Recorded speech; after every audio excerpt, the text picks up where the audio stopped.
Bismillahirrahmanirrahim. Assalamualaikum warahmatullahi wabarakatuh. Innal hamdalillah nahmaduhu wa nasta'inuhu wa nastaghfiruh wa na'udzu billahi min shururi anfusina wa min sayyiati a'malina. May yahdihillahu fala mudilla lahu wa may yudlil fala hadiya lahu.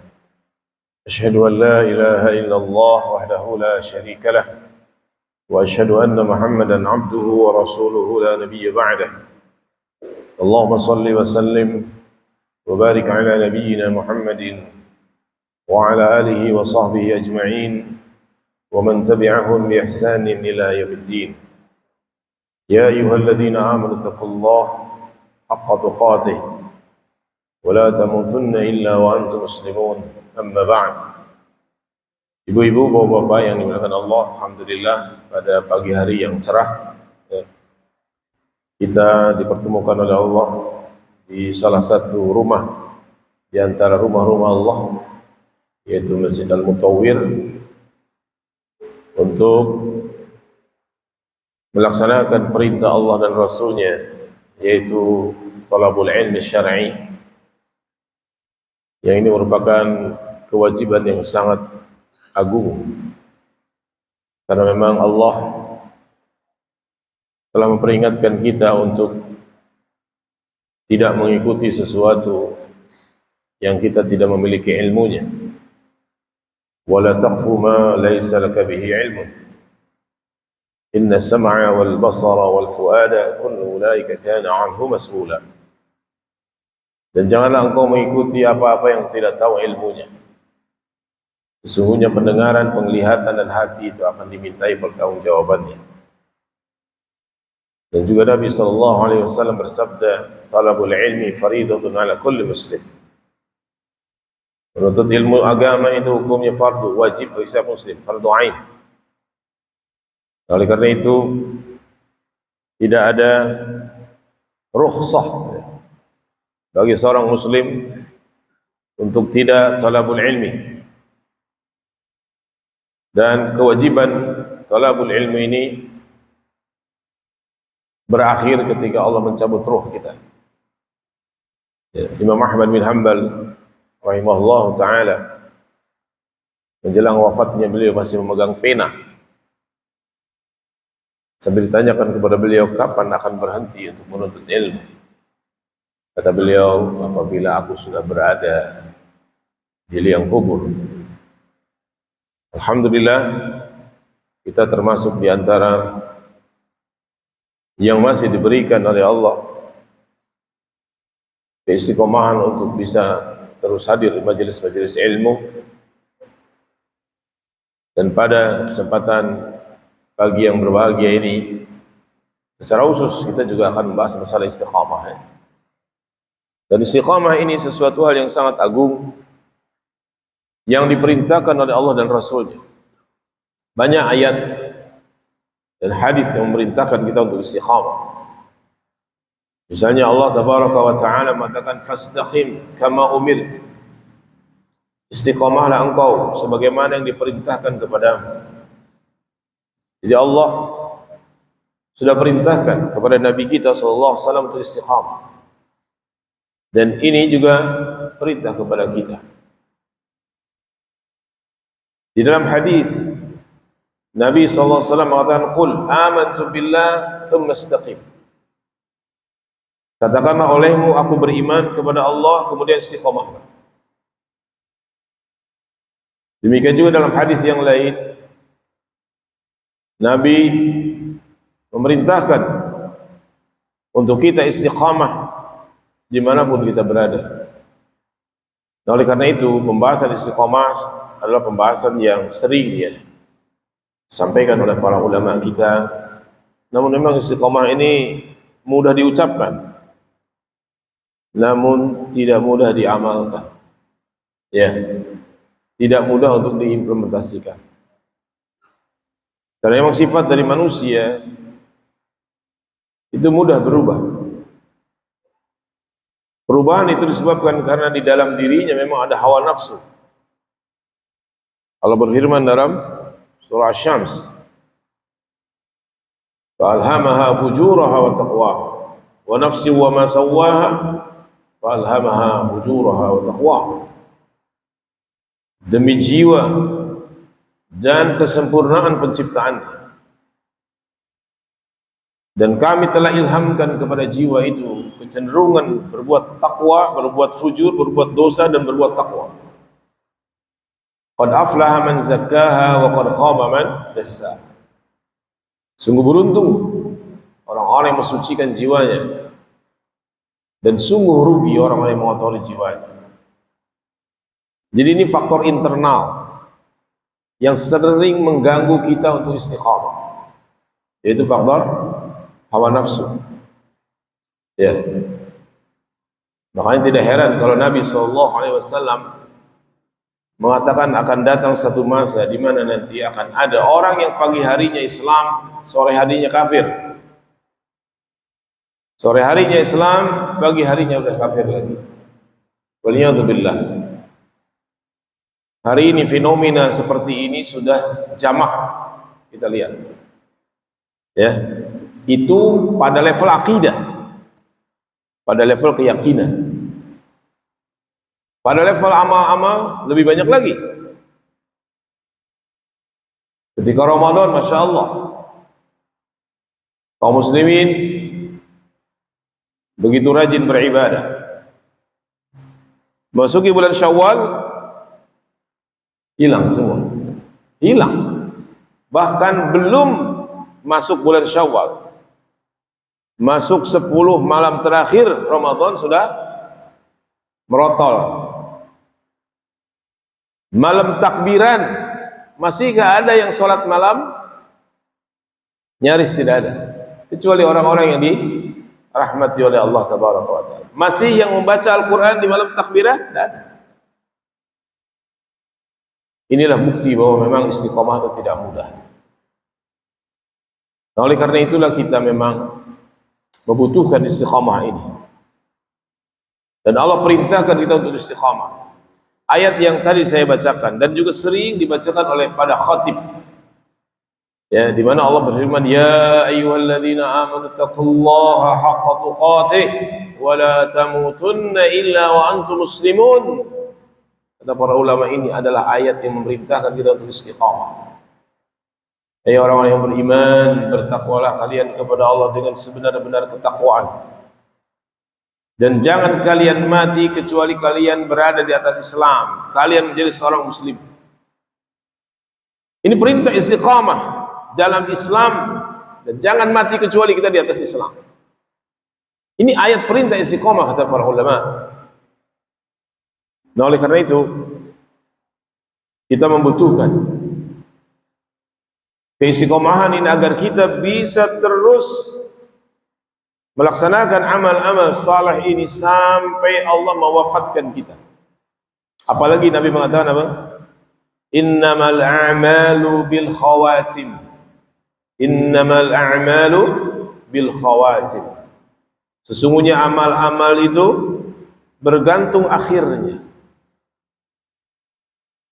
Ada orang yang nampak di hadapan manusia seperti orang saleh, Masya Allah dalam beramal, tapi di akhir hayatnya ternyata dia menjadi ahlul maksiyah, na'udzubillah, dan wafat dalam keadaan berbuat maksiat.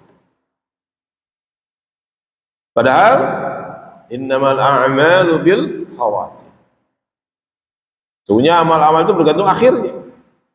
Bagaimana akhirnya? Itulah yang akan menentukan apakah seseorang akan selamat atau tidak di akhirat. Karena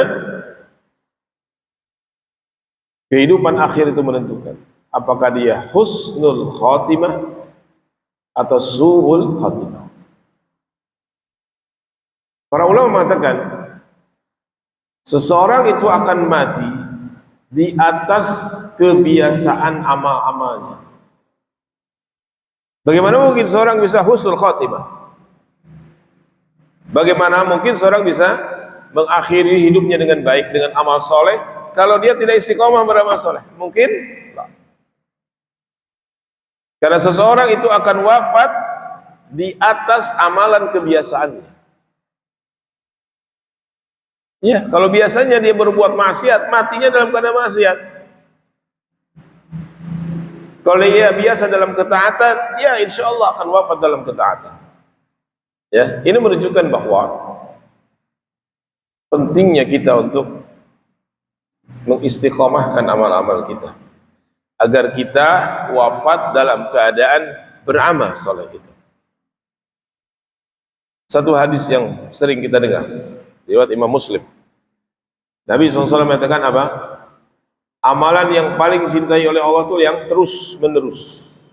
Ahabbul a'mali ilallahi azza wa jal adwamuha wa inqal. Ini istiqomah nih. Apa kata Nabi? Amalan yang paling dicintai oleh Allah azza wa jalla adalah yang adwamuha, yang terus dawam, terus menerus dijaga. Wa in qalla, meskipun sedikit. Ya. Oleh karena itu, kita memerlukan memang istiqamah ini. Di mana sebagian besar manusia, mungkin kita masih di dalamnya, tidak bisa istiqamah dalam beramal. Ya. Di samping karena faktor internal, ada hawa nafsu, ada faktor eksternal. Apa itu? Syaitan laknatullah. Ya. Karena syaitan tidak akan ridha kita berada di atas ketaatan kepada Allah. Dan itu harus tahu itu. Ya, Fadilatul Syekh Abdul Razak bin Abdul Muhsin Al-Badr, ya, dalam kitabnya Asbabu Ziyadatil Iman wa Nuqsanihi, beliau menjelaskan tentang sebab-sebab bertambah dan berkurangnya keimanannya. Nah, di antaranya beliau jelaskan ada asbabu dakhiliyah wa asbabul kharijiyah. Ada sebab-sebab internal, itu tadi itu ya, hawa nafsu itu. Dan ada asbab kharijiyah, sebab eksternal, di antaranya adalah syaitan. Ini menunjukkan kita harus sadar, kita ini dikepung dari dalam dan dari luar untuk tidak istiqomah dalam beramal, ya. Nah, oleh karena itu perlu sebuah motivasi yang sangat kuat, keinginan yang kokoh untuk kita betul-betul bisa beramal dan tidak pernah meninggalkan amal itu sampai Allah mewafatkan kita. Dan ini amal yang dicintai oleh Allah. Ini bukan amal yang, mohon maaf, kalau orang Sunda bilang gebrag tumila, ya. Jadi beramal itu sehari tahun. Ada orang Sunda di sini? Beramal rajin terus tinggalin aja. Ini bukan amal yang dicintai oleh Allah. Enggak. Seperti orang Ramadan, habis Ramadan tidak beramal, enggak. Bahkan para ulama menyatakan ini adalah kaum, ya, yang meremehkan Allah, tidak tahu hak Allah, seolah-olah Allah itu disembah di bulan Ramadan saja.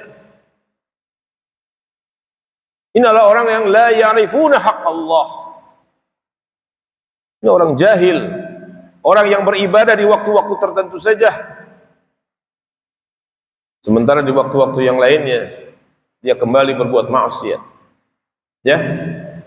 Nah, jadi kita harus sadari betul bahwa kita memang berada di dalam situasi yang dikepung dari dalam dan dari luar untuk tidak bisa istiqomah, ya. Nah, bagaimana caranya kita bisa istiqomah? Nah, inilah kita akan bahas pada pagi hari ini insyaallah taala, ya. Mudah-mudahan bisa dicatat, diingat, diamalkan, ya. Jadi kata para ulama, uqud ilma, ikat itu ilmu itu bil kitabah, dengan mencatat. Apalagi sekarolot, ya, udah sepuh ngaji nggak nyatat, hilang sudah. Pada pensiun pengajian kuping ciping, ya, udah ngaji selesai bubar. Baiklah, kita mulai bahas satu persatu ya. Bagaimana kita menjaga keistiqomahan dalam beramal saleh. Al-Imam Ibnu Qayyim rahimahullah dalam kitabnya Al-Wabilus Sayyib min Al-Kalim At-Tayyib, beliau menjelaskan istiqamatul amal bi istiqamatil qalbi.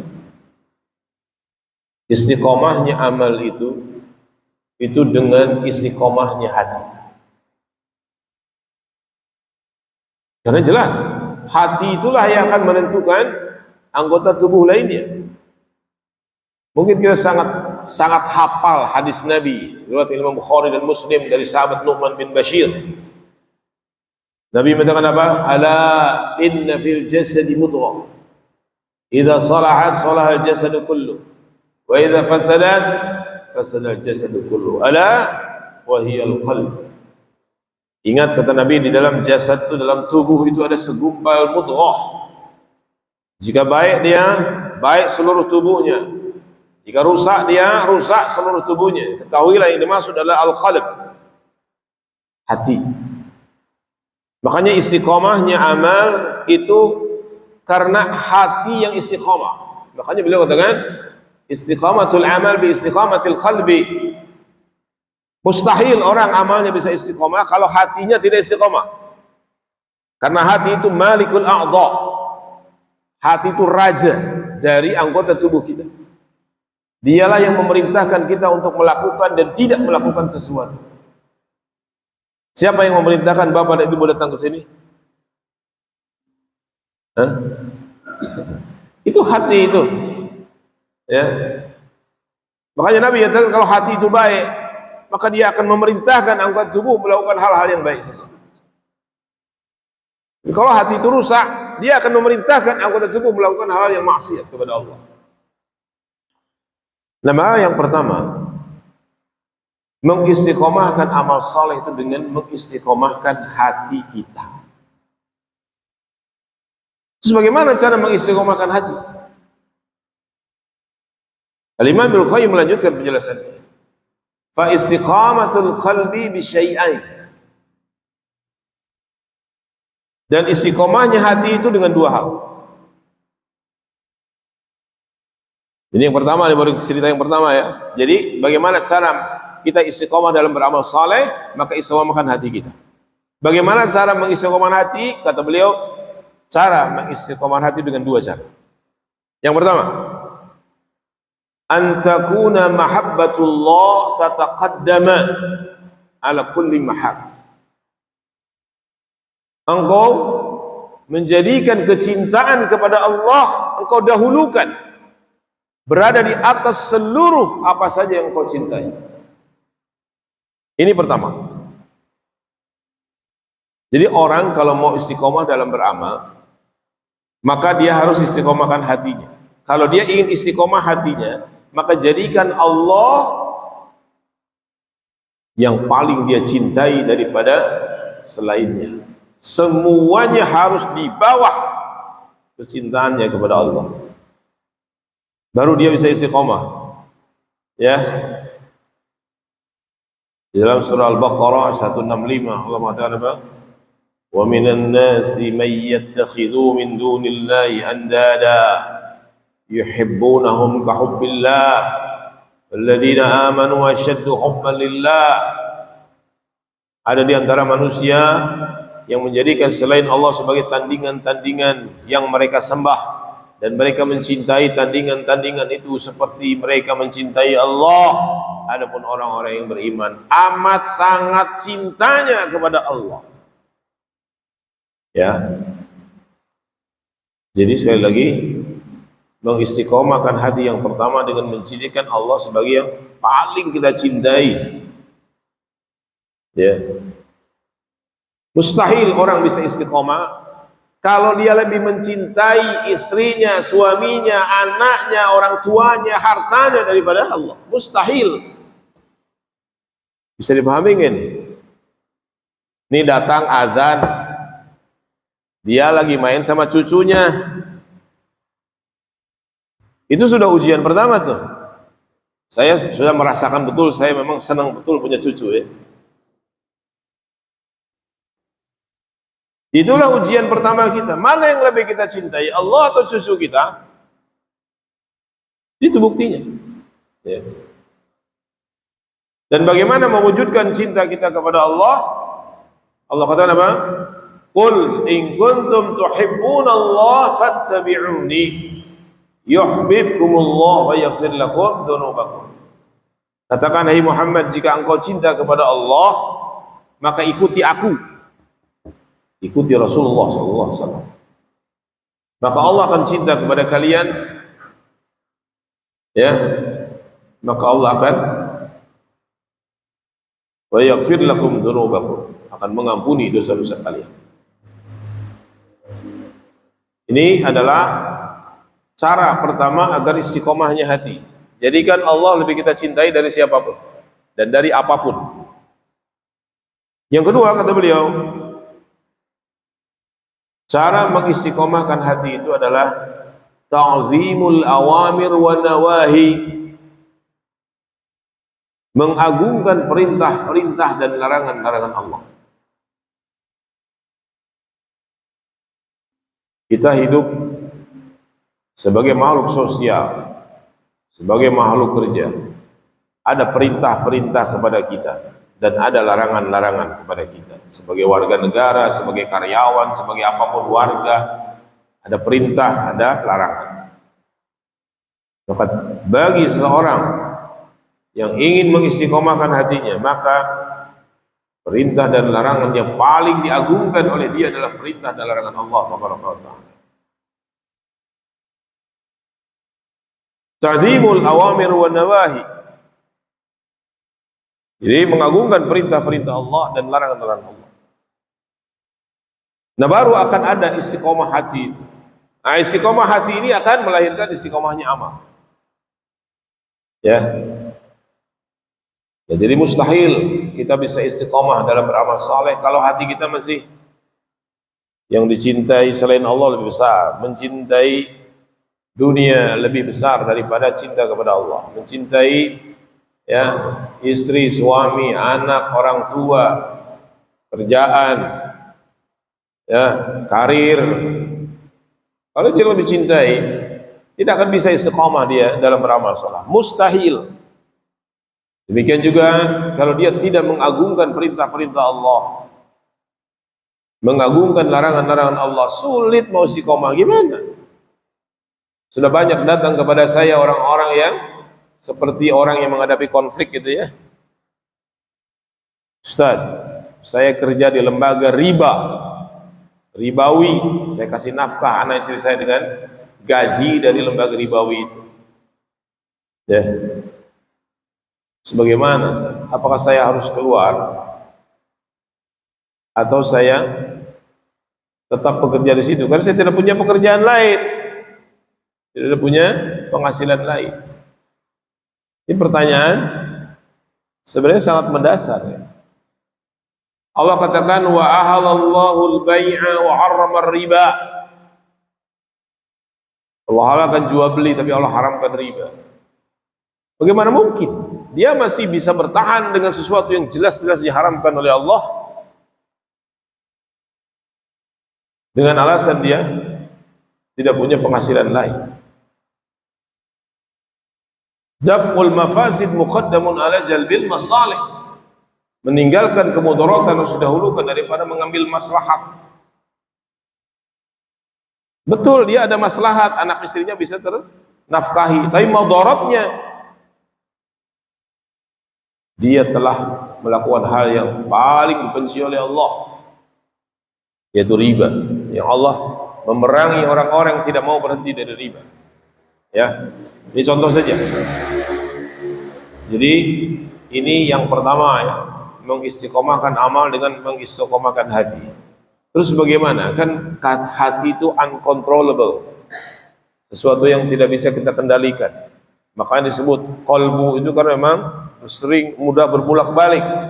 Nah, oleh karena itu untuk bisa mengistiqomahkan hati kita dengan dua hal tadi, kita juga wajib berdoa senantiasa kepada Allah, minta diistiqomahkan hati kita. Dan banyak doa-doa yang diajarkan oleh Allah dan Rasulnya untuk kita istiqamah. Di antaranya yang paling masyhur adalah apa? Ya muqallibal qulub, tsabbit qalbi ala dinik. Wahai yang membolak-balikan hati, tetapkan hatiku di atas agama. Ya musarrifal qulub, sarrif qalbi ala ta'atik. Wahai yang membolak-balikan hati, tetapkan hatiku di atas ketaatan kepadamu. Rabbana la tuzigh qulubana ba'da idh hadaitana hab lana min ladunka rahmah innaka antal wahhab. Wahai Rabb kami, jangan palingkan hati kami setelah Engkau berikan hidayah.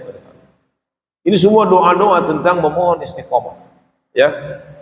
Termasuk dalamnya Allahumma inni as'aluka husnal khatimah. Ya Allah, aku mohon kepadamu akhir kehidupan yang baik. Semua doa yang bermakna keistiqomahan harus kita minta, agar hati kita kokoh di atas ketaatan kepada Allah. Ya, tiap hari itu doa itu. Nabi itu tiap hari berdoa, ya muqallibal qulub tsabbit qalbi ala dinik. Bayangkan itu Nabi. Tentu kita lebih berhajat kepada doa itu. Kita lebih butuh kepada doa itu. Ya, oleh karena itu, ini kiat pertama, ya, adalah kita banyak berdoa kepada Allah. Cintai Allah melebihi kecintaan kita kepada siapapun, dan agungkan perintah-perintah dan larangan-larangan Allah. Maka insyaallah kita mendapatkan poin yang pertama untuk bisa istiqamah. Yang kedua, di antara hal yang bisa memberikan keistiqomahan dalam beramal adalah menjadikan amal-amal kita itu ikhlas semata-mata kepada Allah. Ikhlas artinya membersihkan, mensucikan niat kita dalam beribadah itu khusus untuk Allah. Allah mengatakan la wa ma umiru illa liya'budullaha mukhlishina lahud-din hunafa. Tidaklah mereka diperintah kecuali untuk beribadah kepada Allah dengan mengikhlaskan ibadah itu semata-mata untuk Allah. Upayakan meskipun itu tidak mudah, karena amal yang akan langgeng itu amal yang ikhlas. Kalau amal itu tidak ikhlas, tidak akan langgeng, tidak akan istiqomah, dijamin sudah. Kalau seseorang qiyamul lailnya hanya sekedar lagi mau promosi jabatan, lagi mau ujian, anaknya mau tes, setelah qiyamul lail, setelah anaknya lulus, selesai qiyamul lail. Karena dia tidak melakukan itu karena Allah, karena ada hajat dunia. Ya. Syekhul Islam Ibnu Taimiyah rahimahullah mengatakan, kata beliau, wa ma la yakunu lahu la yanfa'u wa la yadumu. Segala sesuatu amalan yang tidak didasari keikhlasan karena Allah pasti tidak akan bermanfaat dan pasti tidak akan kekal. Berarti ini, apa saja amalan yang tidak ikhlas karena Allah pasti tidak bermanfaat dan pasti tidak kekal, tidak akan istiqomah. Kenapa dikatakan oleh la yanfa', tidak ada manfaatnya?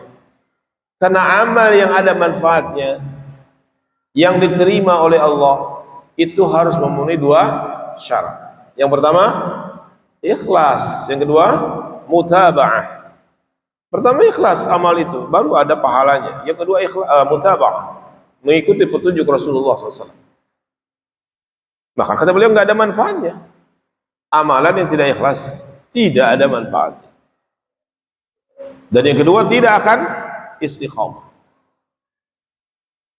Coba saja, apapun amal soleh kita, kalau tidak ikhlas,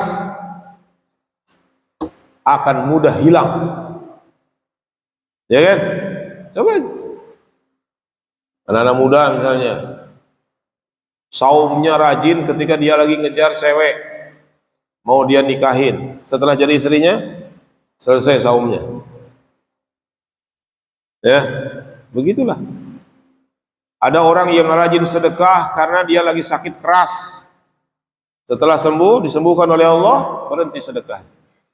Nggak akan istiqomah. Yang tidak ikhlas itu tidak akan istiqomah. Makanya kata beliau seperti itu. Dan sebaliknya kata para ulama, maka lillahi yabqa. Apa saja amal ibadah yang didasari ikhlas karena Allah pasti langgeng. Ya. Jadi berusaha untuk mengikhlaskan setiap amal soleh yang kita laksanakan. Ya. Memang berat untuk ikhlas itu memang berat. Ulama sekelas Imam Al-Barbahari atau yang lainnya, beliau juga mengakui tidak ada yang paling berat, paling sulit untuk selalu kita perbaiki, untuk kita berada dalam keadaan yang benar, yang baik, ya, selain daripada keikhlasan. Ya, makanya kita harus terus menerus, ya, menjaga keikhlasan. Al-Imam Ibnu Qayyim itu mengingatkan kita, syaitan itu akan senantiasa mengintai amalan-amalan kita supaya tidak ikhlas. Dan beliau katakan ada 3 fase amalan yang syaitan masuk ke dalam amal itu supaya amal kita tidak ikhlas, sehingga tidak diterima oleh Allah. Fase pertama adalah qablal amal, sebelum beramal. Sebelum beramal, hati kita akan dibisiki oleh syaitan supaya niatnya tidak ikhlas. Mau berangkat haji, syaitan bisikin tuh. Berangkat umroh, dibisikin niatnya bukan karena Allah, tapi karena ingin disebut Bu Haji, disebut Pak Haji, ingin menaikkan status sosial, nanti pulang-pulang bangga disebut Pak Haji, Bu Haji, dan kadang-kadang tulis nama di depannya pakai H, perempuan haji, ya. La haula wala quwwata illa billah. Niatnya untuk menaikkan status sosial. Sebelum berangkat sudah diganggu oleh syaitan untuk tidak ikhlas. Ya. Ada orang yang selamat dari gangguan syaitan sebelum beramal soleh. Ikhlas dia. Sebelum sholat dia ikhlas. Apakah orang boleh merasa aman? Tidak. Karena kata Imam Ibnu Qayyim, syaitan itu akan datang indal amal, ketika kita beramal. Ketika kita beramal, syaitan masuk tuh. Nabi mencontohkan, kata Nabi, akhwafu ma akhafu alaikum syirkul asghar fasu'ila anhu ar-riya. Kata Nabi SAW, yang paling aku khawatirkan menimpa kalian adalah syirik kecil. Nabi ditanya, apa syirik kecil itu? Kata beliau, riya, pamer. Kemudian Nabi mencontoh, seseorang di antara kalian ada yang salat, kemudian ia tahu ada yang mengamati salatnya, kemudian ia bagus-baguskan salatnya, dan dia ingin mendapatkan penilaian dari orang yang mengamati salatnya. Ini riya dan menghapuskan pahala salatnya. Ketika beramal, orang sedang haji, sedang umroh, dia berangkat ikhlas, nyampe di sana digangguin sama syaitan. Sedang tawaf selfie live. Banyak yang gitu, rata-rata. Mau dikemanakan amal seperti itu? Untuk apa amal itu dipamerkan? Selfie dia, lagi tawaf jalan-jalan, selfie. Bukannya memperbanyak berdoa dan berzikir, demikian juga sedang sa'i. Dan semua rangkaian ibadahnya didokumentasikan untuk pamer sama orang, riya, rusak amal. Ini syaitan masuk. Ketika kita beramal saleh, masuk syaitan, batal lagi pahalanya. Apalagi di awal sudah niat, sudah ngaco. Selamat di awal, bisa berbahaya di saat melaksanakan amal. Ada orang yang selamat sebelum beramal, ketika beramal selamat. Dia tetap menjaga keikhlasan dalam beramal. Ketika dia sholat, dia menjaga keikhlasan. Ketika dia melaksanakan ibadah apapun, dia selamat dari keinginan untuk mendapatkan pujian dan penilaian manusia. Aman? Tidak. Kata al-Imam, karena syaitan akan datang lagi setelah orang itu beramal. Kalau sebelum dan ketika beramal soleh dia bisa menggagalkan gangguan syaitan, maka syaitan balik lagi setelah beramal.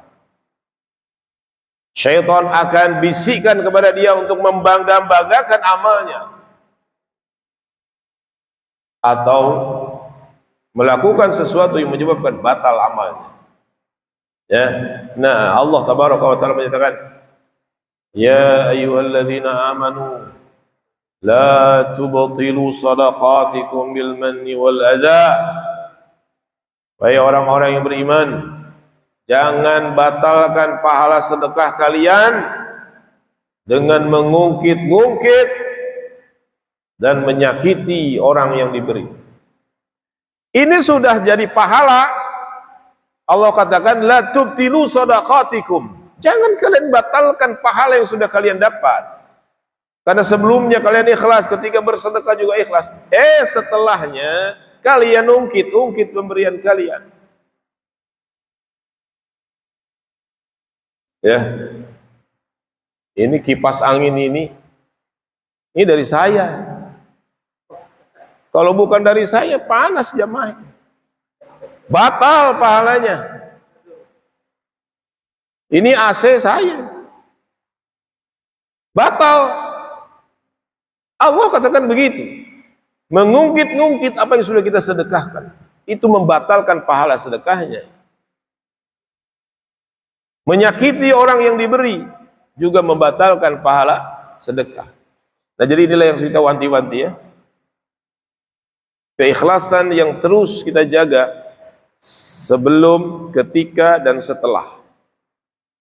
Maka ketika kita bisa menjaga keikhlasan itu, insya Allah kita bisa istiqomah dalam beramal. Tapi kalau kita tidak ikhlas dalam beramal, sulit mau istiqomah, sulit.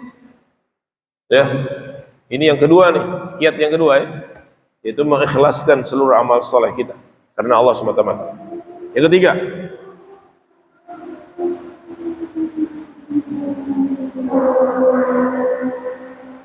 bagaimana mengistiqomahkan amal soleh kita?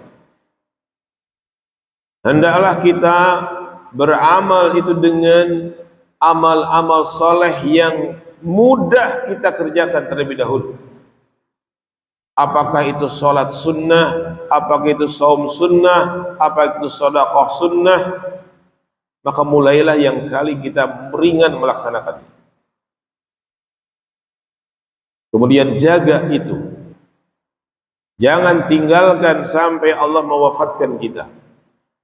Jika setelah terasa ringan, maka tingkatkan.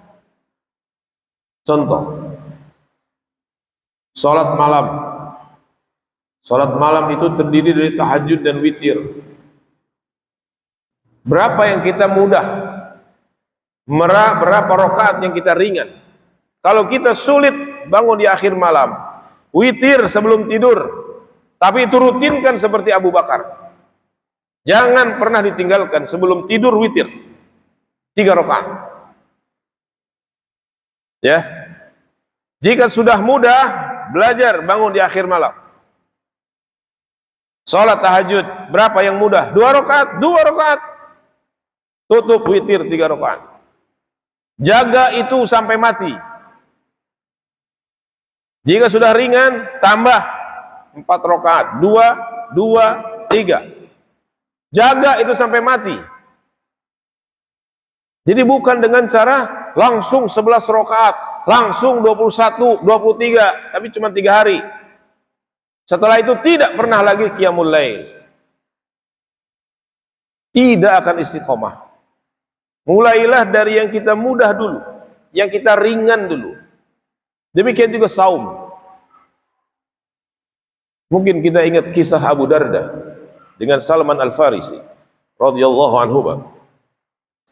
Salman Al-Farisi itu bertamu ke rumah sahabatnya Abu Darda.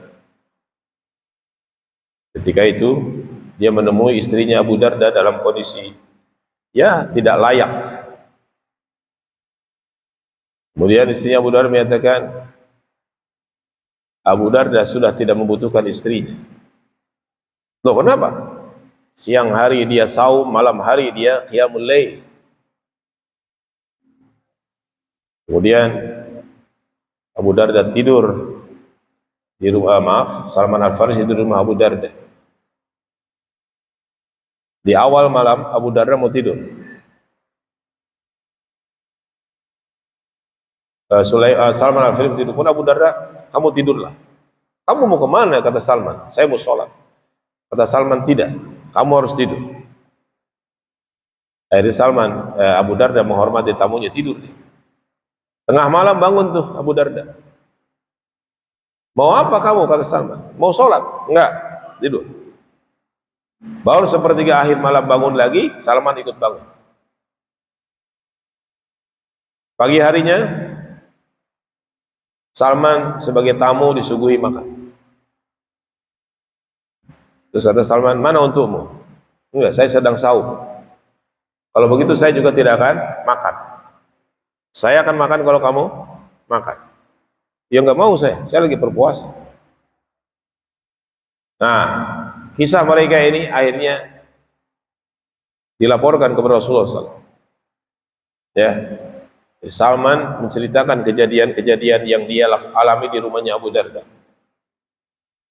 Abu Darda protes, ya Rasulullah, Salman menghalangi saya sholat malam. Pada pagi hari juga Salman menghalangi saya untuk berpuasa. Mas Salman sampaikan, Abu Darda ini sudah berlebih-lebihan. Sampai istrinya tidak pernah disentuhnya. Karena malam hari dia sibuk qiyamul lail, siang hari dia saum. Kapan menggauli istrinya? Kata Nabi SAW, ya Abu Darda, setiap orang punya hak, istri punya hak, badanmu punya hak, istri dan anakmu punya hak, tetanggamu, tamumu juga punya hak. Ya, maka berikan hak mereka masing-masing. Hak tubuh istirahat tidur. Maka benar apa yang dikatakan oleh Salman.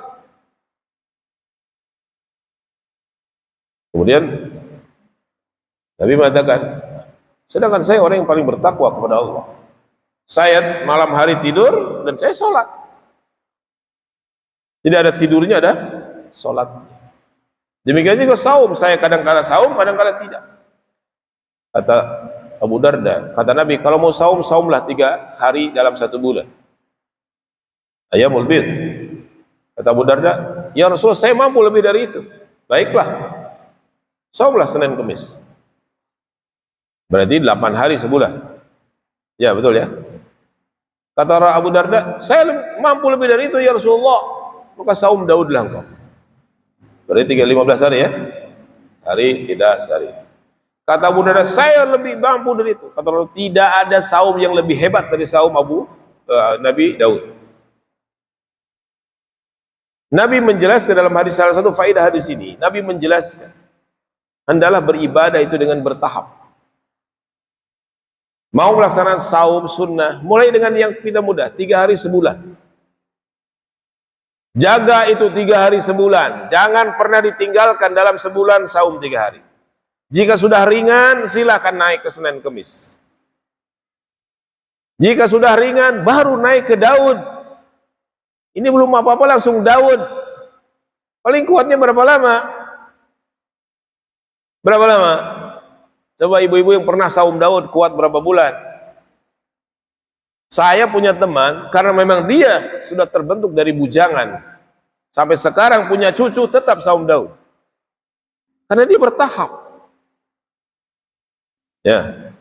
Demikian juga dengan bersedekah. Mulailah bersedekah dengan yang kita mampu dan kita ringan melaksanakan. Terus lakukan tanpa henti. Setelah kita ringan, naikkan. Setelah kita ringan, naikkan. Maka ini yang akan istiqomah. Amal soleh kayak gini. Karena dia mulai dari yang paling kecil dan dijaga kontinuitas. Demikian juga dengan sholat. Sholat malam, saum, sedekah, apapun amal soleh, mulailah dari yang kita mudah dan ringan.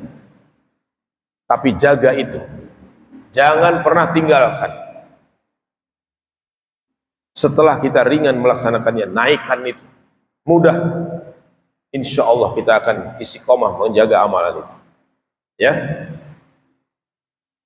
Jadi kalau langsung amal itu banyak, sementara kita tidak terlatih untuk melaksanakan amalan itu, maka kita akan letih, tidak akan merasakan lezatnya amalan itu. Perhatikan, amalan yang akan terasa nikmatnya adalah amalan yang dirasakan nikmat sampai ke hati. Ya, dan itu yang akan menyebabkan istiqomah amalan itu. Ya, jadi yang ketiga apa? Giat beramal soleh supaya istiqomah. Lakukan mulai dari yang kita mudah, mulai dari yang kita ringan, kemudian jaga itu sampai wafat, naikkan secara bertahap. Tidak akan pernah sulit menjaga itu, amal itu terus sampai kita wafat. Sedekah juga begitu. Ya kalau ibu, bapak sedekah sehari langsung 1 juta, mana bisa mempertahankan sehari 1 juta. Iya kalau penghasilannya 1 T 1 bulan. T itu teing ya. Ya kita mulai dari yang kita muda. Saya menghargai seorang teman saya yang, ya boleh dikatakan kerjaannya serabutan, tapi dia bisa sedekah tiap hari 2.000 perak. Itu lebih dicintai oleh Allah. Bayangkan, ya 2.000 tapi tiap hari, itu lebih dicintai oleh Allah daripada 1 juta kemudian nggak pernah sedekah lagi. 500.000 kemudian nggak pernah sedekah lagi. Latih kita untuk sedekah tiap hari ya. 5.000, kayaknya enteng. 10.000, enteng. 20.000, terus 50. Insya Allah bisa istiqomah. Karena kita memulai dari yang mudah kita laksanakan dan tingkatkan secara bertahap. Jadi jangan langsung masuk ke saya sampai jam berapa nih? Jam 10? Oh 10. Ya secukupnya aja ya. Yang keempat, di antara kiat kita untuk bisa istiqomah dalam beramal soleh adalah hendaklah kita sering muhasabah terhadap amal-amal soleh kita. Kalau kita tidak suka muhasabah, itu biasanya ya kita tidak kontrol. Ini amal kita sudah benar belum? Sudah terjaga belum? Maka muhasabah ini penting. Ya, Umar bin Khattab saya mengatakan, hasibu anfusakum qabla an tuhasabu. Ya, hisablah diri kalian di dunia ini sebelum nanti kalian dihisab di akhirat. Jadi kita mengukur, ini amal saya hari ini udah beramal, ternyata hari ini saya tidak sedekah, ternyata saya hari ini tidak qiyamul lail. Ya. Dia muhasabah. Apa yang hari ini, apa yang bolong nih. Nah, sehingga dia terus akan mengingatkan dirinya untuk menjaga amal-amal itu, untuk istiqomah. Muhasabah. Ya. Bukankah Allah mengatakan, ya ayyuhalladzina amanu taqullaha wal tanzur nafsum ma qaddamat lighad. Hai orang yang beriman, Hendaklah setiap jiwa memperhatikan apa yang sudah diperbuat untuk hari esok. Ini ayat tentang perintah muhasabah. Ya. Kata Allah, hendaklah setiap jiwa perhatikan apa yang sudah diperbuat untuk hari esok. Dia muhasabah. Dia apa yang masih kurang nih, ya. Kalau dalam kitab Ahadisus Akhlak ya, itu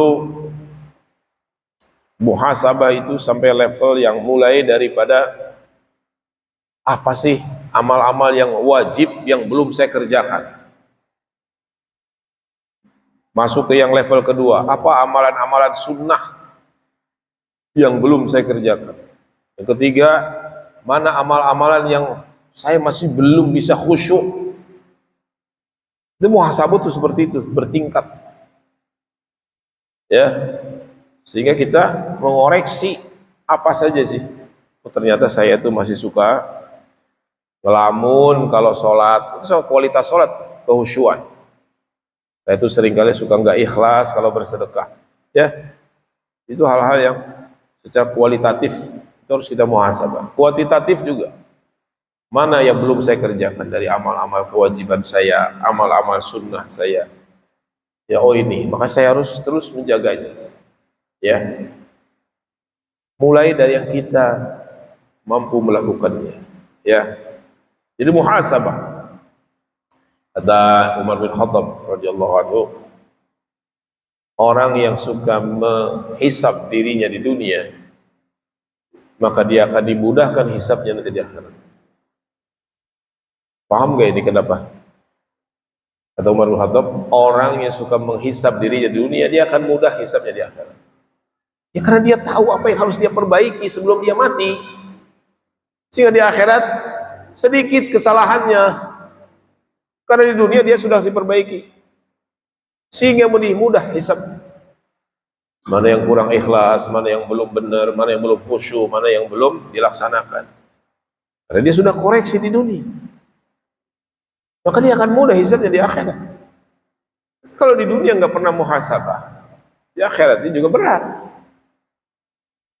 Ini belum, ini salah, ini enggak ikhlas, ini enggak ridho, udah banyak. Nah ini, ya muhasabah. Muhasabah ini akan memudahkan kita untuk istiqomah dalam beribadah.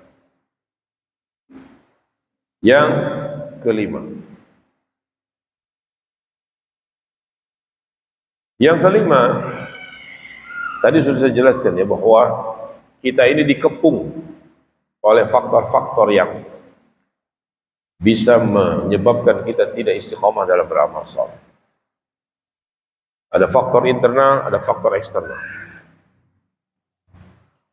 Di antara faktor eksternal itu adalah teman, lingkungan yang tidak baik. Oleh karena itulah, kiat yang kelima untuk bisa kita istiqomah dalam beramal saleh adalah kita mencari teman yang saleh, yang gemar beramal saleh. Karena orang Arab mengatakan as-sahibu sahib. Sahib, teman itu akan narik. Dan Nabi mengatakan dalam hadis Abu Daud, al-mar'u ala dini khalilihi falyanzur ahadukum man yukhalil. Seseorang itu berada di atas agama sahabatnya, temannya. Maka perhatikanlah seseorang di antara kalian dengan siapa dia berteman, dengan siapa dia bersahabat, komunitasnya yang diikuti. Ini orang-orang soleh apa orang ahli maksiat? Ini terpengaruh. Kalau teman-teman dekatnya itu bukan orang-orang ahli taat, bukan ahli masjid, ya dia pasti akan ya seperti teman-temannya. Coba sih lihat, teman-temannya nggak pernah ke masjid, ya jauh nggak ke masjid. Nggak pernah hadir di masjid ta'lim, nggak pernah juga. Maka ini lingkungan sangat penting. Ya, teman sangat penting. Bi'ah dalam bahasa Arab. Lingkungan ini penting untuk bisa kita tetap istiqomah beramal soleh. Ya, ini saya baru saja bertemu dengan seorang teman yang ditugaskan di provinsi NTT. NTT, Nusa Tenggara Timur, ya. Dia sebenarnya dikontrak 1 tahun, tapi belum sebulan diminta pulang. Saya sudah duga sebenarnya. Kenapa? Karena dia di sini, dia berada dalam lingkungan orang-orang yang ahli masjid, orang yang biasa ahli majelis ta'lim. Dia merasakan kenikmatan dan dia bisa istiqomah menjalankan itu. Karena lingkungannya baik. Ketika dia bertugas baru 20 hari kalau tidak salah dia cerita, dia sudah mulai kehilangan kenikmatan yang dia selama ini rasakan. Teman-temannya sebagian yang enggak sholat, malah rapat-rapatnya pas jam sholat. Waliyadzubillah. Dia gelisah, ya. Bagaimana mau istiqomah lingkungan kayak begini dalam beramal? Bagaimana 5 waktu bisa di masjid? Ya. Bagaimana dia bisa datang majelis taklim? Enggak ada majelis taklim.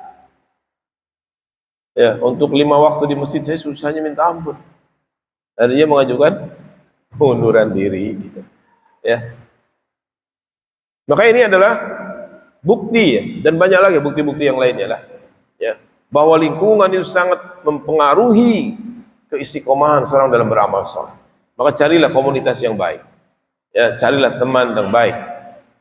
Sama orang tua juga, ya. Carilah teman-teman yang memang akan mengajak dia ke dalam ketaatan kepada Allah Tabaraka wa Ta'ala, ya. Silakan mau komunitas apa saja, tapi harus ada amal kesoleh di situ. Saya kebetulan bikin komunitas ngopi sore para pensiunan. Ngopi sore, tapi ngaji, ngopi sore nanti sore insya Allah.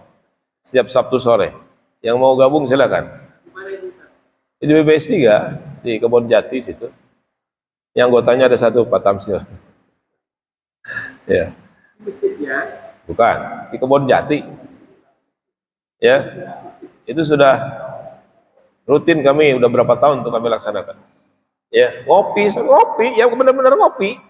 Ya ada yang minum kopi, ada yang minum jahe, ada yang minum teh, bebas. Yang mau bawa snack boleh, ya, ngobrol. Mau datang doang juga boleh. Ya, kemudian ngaji. Saya juga dulu punya komunitas goes, tapi sekarang lagi libur nih. Goes tapi tetap ngaji. Ya, tetap sholat di masjid, nggak ada istilah wah ini keringetan, alasan, ya. Banyak orang kayak begitu kan, gaya goes dari pagi sampai sore nggak sholat, naudzubillah. Malah ada yang goesnya berhari-hari. Iya, sahih itu. Ada yang goes Bandung Jogja, ada yang goes Cilegon Lampung, Lampung Palembang, Palembang Padang, itu ada itu. Ya. Ya silakan. Tapi jangan kewajiban kepada Allah. Tugas kita sebagai hamba, ya. Amal soleh itu harus tetap dijaga. Ya silakan komunitas mau olahraga kayak mau apa mau silakan. Tapi jaga itu. Temannya harus betul-betul orang yang baik. Ya. Itu surprise tuh. Komunitas goes skam ya, skam kalau SCAM ya. Ada di sini anggota skam enggak? S itu Serang, C itu Cilegon, A itu Anyer, M itu skam. M-nya apa ya? Merak. Ah, benar. Skam. Itu pernah tuh pengajian di pesantren di sana, di pesantrennya Pak Joko Mulyono di Cikerai. Apa namanya pesantrennya? Goes, kemudian kita ngaji di situ. Dengan komunitas para pengusaha goes juga ngaji di Gunung Pinang. Ya. Tidak apa-apa silahkan, tapi tetap amal itu harus kita jaga. Enggak ada istilah, wah ini keringetan. Siapa yang mengatakan ulama, siapa yang mengatakan keringet itu najis, siapa? Enggak ada. Ya. Ya kalau mau ingin enak ya bawa kaos ganti. Pas sholat ganti pakai gomis gitu ya. Mandi dulu di sungai gitu. Silakan. Tidak ada istilah amal soleh kemudian dikalahkan oleh kegiatan keduniaan. Ya, cari teman yang baik. Karena ini berpengaruh untuk keistiqomahan kita dalam beramal. Yang terakhir,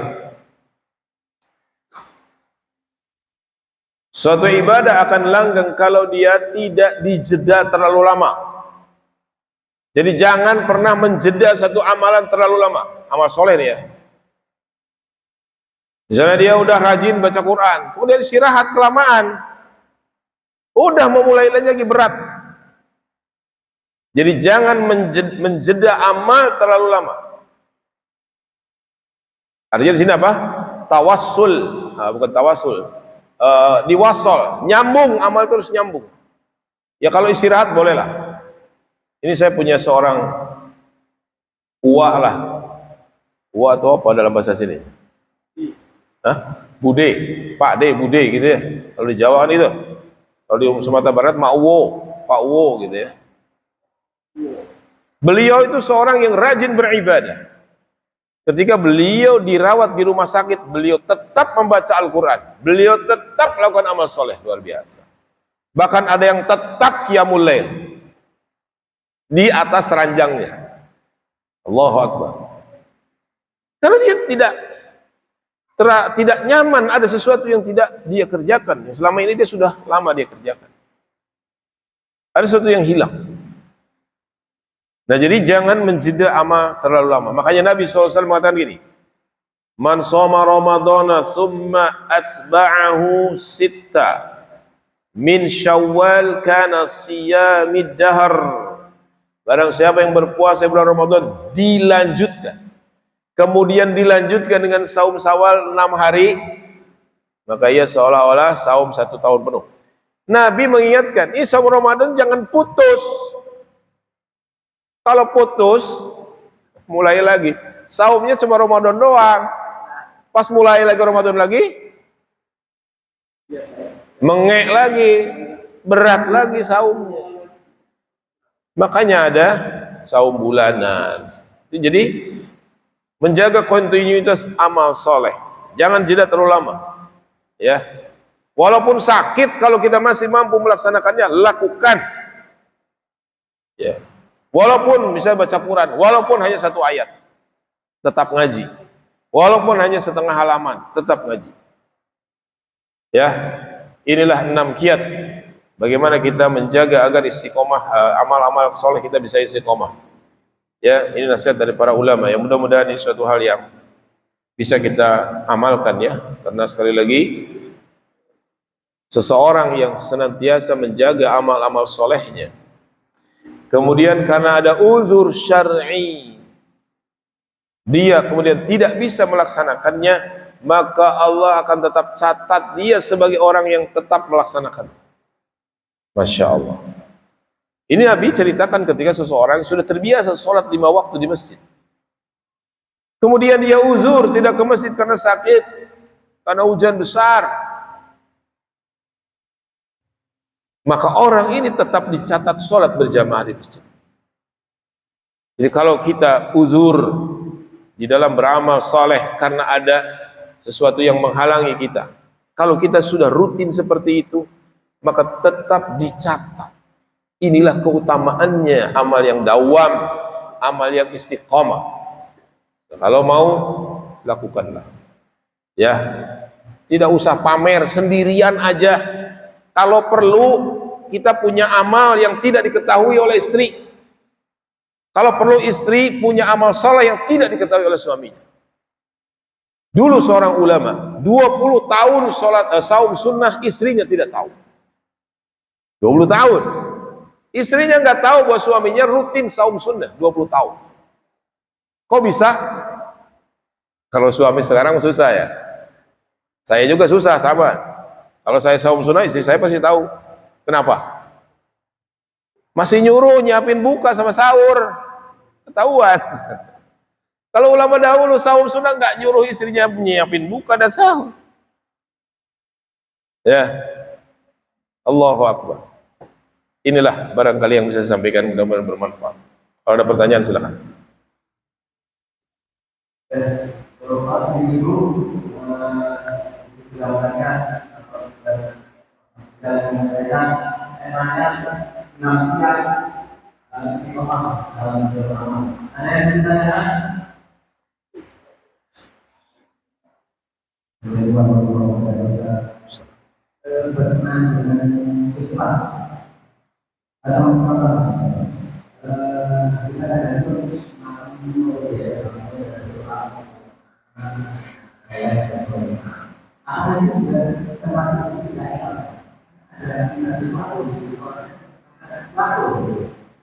Ya.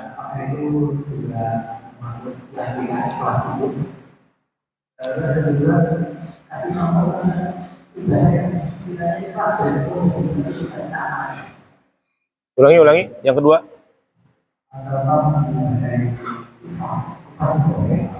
Ya. Salah. Ya. Apakah misalnya kita berdoa kepada Allah ataupun apa yang kita lakukan untuk kebaikan anak-anak kita, apakah itu menyelisih keikhlasan? Perlu kita ketahui tentang makna ikhlas. Jadi ikhlas itu bersumber dari perkataan akhlasa yukhlisu ikhlasan, artinya membersihkan, memurnikan niat kita kepada Allah. Oleh para ulama definisikan ikhlas itu adalah mahabbatullah wa iradati wajhi, kecintaan kita kepada Allah dan hanya mengharapkan wajah Allah tabaraka wa ta'ala. Jadi seluruh amal yang kita lakukan karena cinta kita kepada Allah dan kita mengharapkan ganjaran wajah Allah, maka itulah ikhlas. Sehingga ketika kita melakukan sesuatu yang itu merupakan yang diperintahkan oleh Allah dan kita melaksanakan itu karena cinta kepada Allah dan taat kepada Allah, maka itulah disebut dengan ikhlas. Sekarang saya tanya, apakah kita diperintahkan untuk berdoa untuk anak-anak kita yang saleh? Diperintahkan. Bahkan Allah nyontohkan doanya. Rabbana hablana min azwajina wa dzurriyyatina qurrata a'yun. Rabbana rabbi habli minas salihin. Rabbi ja'alni muqimas salati wa min dzurriyyati. Rabbana taqabbal du'a. Itu perintah dari Allah. Jadi ketika kita melakukan satu amalan yang itu merupakan bagian dari perintah Allah atau Rasulullah, maka itulah amal yang ikhlas. Gitu. Karena itu perintah dari Allah. Demikian juga ketika kita misalnya bersilaturahmi.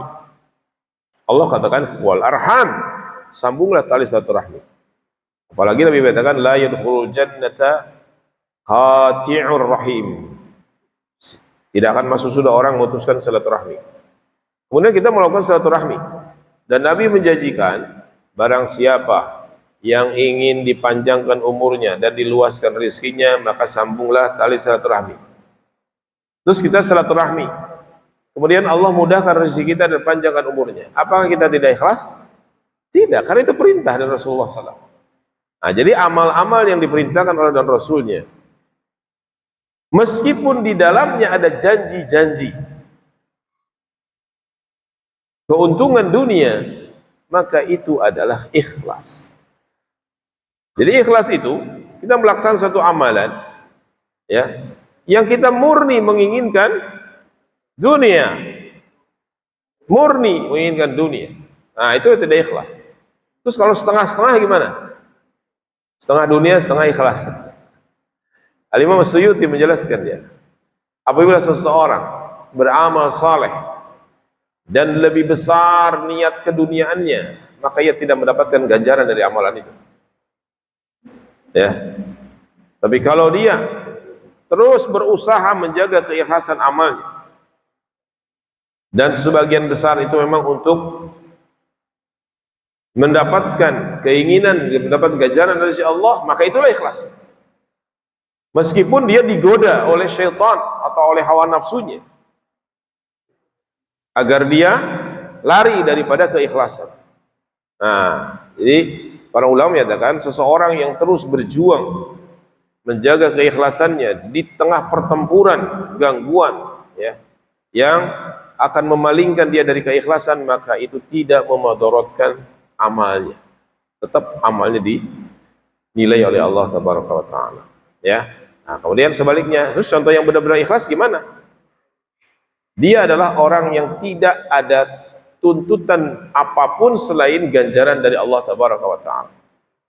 Bagi dia, ketika Allah memberikan kemudahan rizki, ketika Allah luaskan umurnya, ketika Allah berikan rizki dari arah yang tidak terduga, bagi dia itulah bonus. Ya. Demikian juga ketika dia saum, ya lillah. Adapun dengan bonus turun berat badan, kolesterol turun, gula turun, itu bonus. Bukan itu tujuan dia. Nah, jadi keikhlasan itu adalah yang murni, itu benar-benar dia hanya mengharapkan pahala, ganjaran dari amal soleh. Ya. Adapun efek dunia, maka itu adalah bagian dari bonus Allah. Contoh misalnya, kita disuruh mendidik anak kita, disuruh berdoa untuk kesolehan anak-anak kita, diminta kepada Allah. Maka itulah amal itu kita lakukan karena Allah, maka itulah ikhlas. Ya. Adapun nanti anak-anak kita alhamdulillah menjadi anak-anak yang saleh, maka itulah pemberian dari Allah tabaraka wa taala. Tugas kita adalah mengikhtiarkannya dan berdoa kepada Allah, karena itu bagian dari perintah yang Allah tetapkan. Rasulullah perintahkan kepada kita. Alhamdulillah kalau kemudian kita kemudian diberikan anak soleh. Karena ada di antara orang-orang yang oleh Allah diuji dengan anak-anak. Innama amwalukum wa auladukum fitnah. Dia sudah berdoa, tapi anaknya tetap aja tidak soleh. Maka ia tidak berputus asa. Terus dia mohon kepada Allah. Nah, jadi contoh orang yang beramal soleh dengan ikhlas, dia tidak berpengaruh apakah Allah memberikan kepadanya dunia atau tidak dalam ibadah. Dia terus melaksanakan itu. Itulah amal yang ikhlas. Maka tadi keikhlasan itu akan melanggengkan amal. Pak Mijan tadi bertanya, enggak? Mana Mike?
Ya.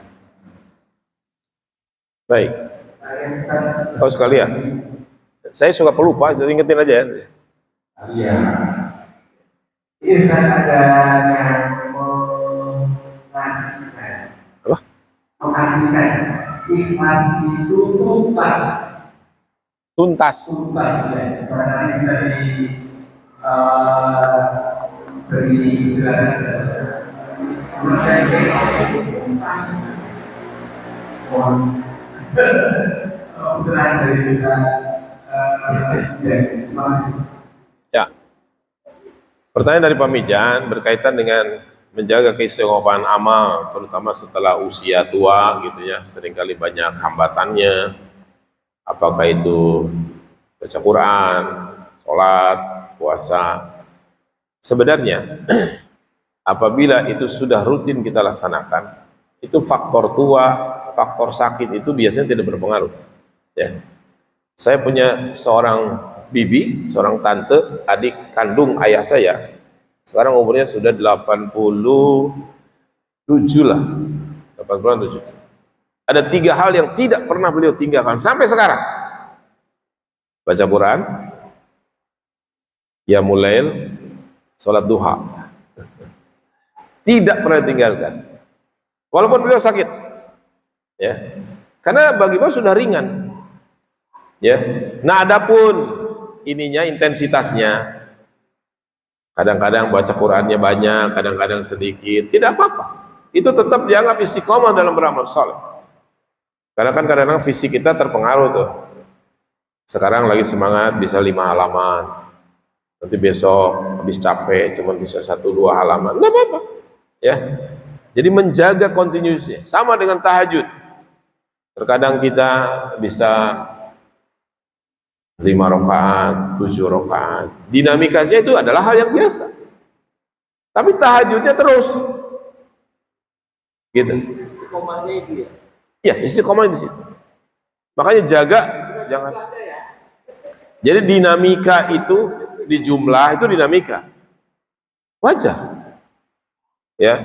Nah, kemudian kalau misalnya kita sudah terbiasa qiyamul lail, kemudian kesiangan, biasanya ada sesuatu yang hilang kan? Maka Nabi memberikan solusi. Solusinya apa? Kalau kita ingin mengqadha, boleh. Mengqadha di waktu duha. Boleh, tapi tidak ada witir. Nabi itu, kata Aisyah radhiyallahu anha, kalau beliau sakit atau beliau tidak sempat sholat malam, maka beliau akan mengqadhanya di waktu duha sejumlah 12 rakaat. Jadi beliau bisa 11 kan? Nah, karena tidak ada witir, ya 12. Seperti itu, kalau mau mengqadha, silakan. Jadi intinya apa? Menjaga amalannya itu. Kalau dinamika up and down itu biasa. Tapi jangan sampai belas. Kalaupun kita meninggalkannya karena udzur syar'i, itu hal yang dipahami. Dan dia tetap dapat pahala. Meskipun dia tidak melakukannya karena ada udzur. Karena dia orang yang terbiasa melakukannya. Ya, jadi dinamika itu adalah hal yang fitrah manusia lah ya, manusiawi. Kadang-kadang banyak, kadang-kadang sedikit gitu. Itu hal yang difahami. Makanya itu tidak mempengaruhi keistiqomahan seseorang. Yang mempengaruhi itu kalau dia tinggalkan, apalagi dalam tentang waktu yang lama, susah itu kalau mau mengulanginya lagi, mau memulainya lagi. Ya, tidak hanya amal soleh, kebiasaan umum juga sama tuh, ya kan? Memulai lagi, wah berat minta. Ya, amal-amal secara umum. Yang terakhir dari pertanyaan berkaitan dengan ikhlas. Ada yang mengartikan ikhlas itu tuntas, tentu saja tuntas kan? Ya itu tergantung perspektifnya. Ya, kalau dari sisi agama tuh ikhlas itu adalah tadi mahabbatullah wa iradati wajhi. Jadi dia mengamalkan beramal soleh itu benar-benar dia dasarnya kecintaan dia kepada Allah, karena Allah yang memerintahkan dia.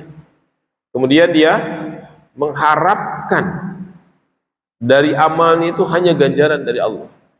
Jadi di awal dan di akhirnya itu betul-betul bersih. Awalnya mengamalkan karena cinta kepada Allah, dan di akhirnya mengharapkan ganjaran juga dari Allah. Itulah ikhlas. Mungkin tuntas itu tadi di akhirnya kali itu, ya. Jadi tidak hanya di awalnya dia ikhlas, tapi di akhirnya juga harus ikhlas. Jadi dia betul-betul harus hanya mengharapkan ganjaran dari Allah. Nah itulah dia. Mungkin kalau mau disebutkan tuntas itu tadi di situ, ya. Wallahu a'lam. Mungkin beliau yang mengistilahkan itu bermaksud bahwa keikhlasan itu harus dijaga sampai akhir. Kan tadi Imam Ibnu Qayyim mengatakan ada 3 fase tuh. Bisa saja orang ikhlas di awal, tidak ikhlas di tengah. Betul? Nah, maka ikhlas itu ikhlas di awal, ikhlas di tengah, ikhlas di akhir, itu tuntas tuh. Nah, kalau itu maksudnya saya setuju. Wallahu a'lam. Aduh.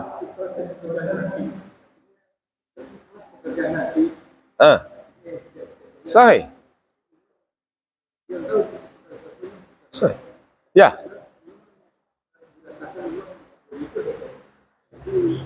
Ya, sahih.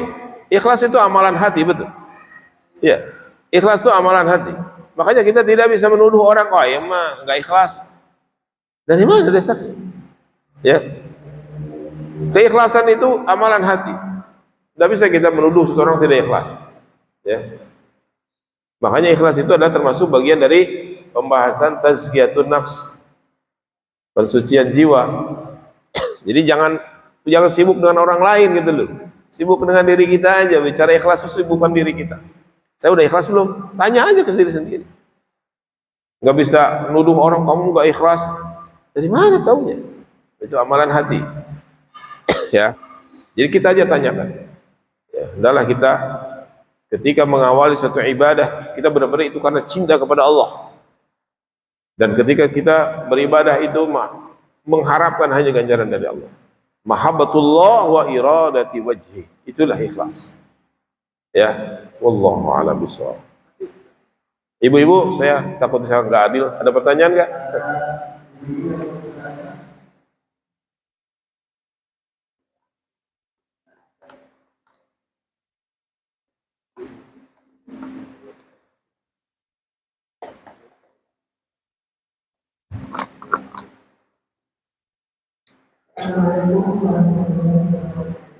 Salam.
Salam. Ya. Jadi kata para ulama, syurut qabulil ibadah, syurut qabulil amal arba'ah. Al-Imam An-Nawawi ya. Ibu lihat dalam kitab Riyadhus Shalihin, nanti ibu akan dapati di bab pertama ya. Bab pertama itu al-ikhlas wa ihdharun niyyah. Imam Nawawi menyatakan syarat diterimanya ibadah itu ada 4. Ada 4 bukan 2 ya. Yang ibu sampaikan itu benar ya. Jadi artinya untuk bisa ibadah itu makbul, diterima oleh Allah, maka dia harus memenuhi syarat-syaratnya. Beliau mengatakan 2 syarat itu syarat sahnya amal, dan 2 syarat yang lain syarat kesempurnaan amal. Jadi syurut sihatil amal wa syurut kamalil amal, syarat sahnya amal dan syarat kesempurnaan amal. Ini syarat diterimanya amal. Syarat yang pertama dan yang kedua disebut syarat sahnya amal, yang disebut oleh ibu tadi. Yang pertama, dia harus ikhlas, niatnya harus ikhlas. Tadi udah kita bahas. Yang kedua, tata caranya harus sesuai dengan petunjuk Rasulullah SAW. Itu syarat sahnya amal. Ya, karena kalau niatnya tidak ikhlas, walaupun tata caranya benar, tidak diterima juga. Atau niatnya ikhlas, tata caranya nggak benar, juga nggak diterima juga. Nabi katakan man 'amila 'amalan laisa 'alaihi amruna fa huwa raddun. Siapa yang melakukan satu amalan ya, yang amal ibadah yang tidak ada petunjuknya dari kami, maka tertolak. Jadi betul nih, ini syarat sahnya amal. Jadi ikhlas dan mutaba'ah, ikuti sunnah Rasul. Nah, kemudian dua syarat yang disebut syarat kesempurnaan amal. Yang pertama adalah al-musara'ah. Musara'ah itu bersegera dalam melaksanakannya. Jadi kalau sudah ada perintah, segera laksanakan. Allah katakan wasari'u ila magfiratin min rabbikum. Ya, dan ila akhir ayat. Fas'au ila dzikrillah. Jadi sesuatu yang mengandung amal soleh, maka kita harus segera menyambutnya. Makanya orang-orang yang suka menunda-nunda itu bisa terancam sholatnya juga tidak diterima. Contohnya apa? Fawailul lil musallin alladzina hum an sholatihim sahun. Celaka orang-orang yang sholat, itu orang-orang yang sholatnya lalai. Itu diantaranya adalah menunda-nunda. Ya, memang berbahaya. Makanya Imam Nawawi masukkan ke dalam syarat kesempurnaan sholat adalah melaksanakan segera ketika perintah itu sudah datang. Dan yang kedua, yang keempat adalah akhdhu biquwwah. Dia melaksanakan ibadah itu dengan penuh kesungguhan. Jangan asal, apapun ibadah itu lakukan dengan penuh kesungguhan. Ya. Wudu, lakukanlah wudu dengan sempurna. Salat, lakukanlah salat dengan sempurna. Karena nilai dari ibadah kita itu juga dipengaruhi oleh tingkat kesungguh-sungguhan kita dalam melaksanakannya. Nabi mengatakan, seseorang di antara kalian ada yang sholat pahalanya setengahnya, ada yang setengahnya, ada yang sepertiganya, ada yang seperempatnya, ada yang seperlimanya, ada yang sepersepuluhnya. Itu dipengaruhi oleh kesungguh-sungguhan, di antara oleh khusyuknya. Jadi amal soleh kita itu bertingkat-tingkat nilainya. Nah ini yang keempat ini yang disebut dengan akhdhu biquwwah. Dia melaksanakan dengan penuh kesungguhan. Jadi nggak asal jadi. Sama, semua ibadah harus lakukan, do the best. Ya. Karena orang-orang yang amal soleh melakukan amal itu dengan penuh kesungguhan juga ini salah satu di antara kunci keistiqomahan. Jadi 4 tuh syaratnya. Ikhlas, mutaba'ah, musara'ah, akhdhu biquwwah. Nah, itu ya. Ikhlas, mengikuti sunnah Rasul, bersegera dan bersungguh-sungguh. Nah inilah baru amal itu akan sempurna diterima oleh Allah Tabaraka wa Ta'ala. Jadi ya kita harus berusaha. Dalam proses kita masih belum sempurna, ya tidak apa-apa. Ya. Karena memang kita itu berbeda-beda nilai ibadah kita di sisi Allah Tabaraka wa Ta'ala.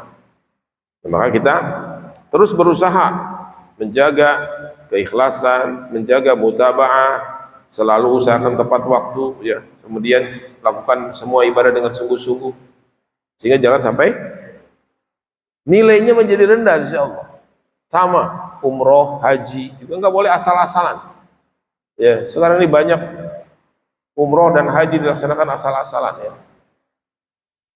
Banyak juga KBIH dan travel tidak mendidik. Ya, jadi hanya menyuruh jamaahnya untuk kayak bebek aja ngikutin pembimbingnya. Ya, udah doa juga tinggal amin doang. La haula wala.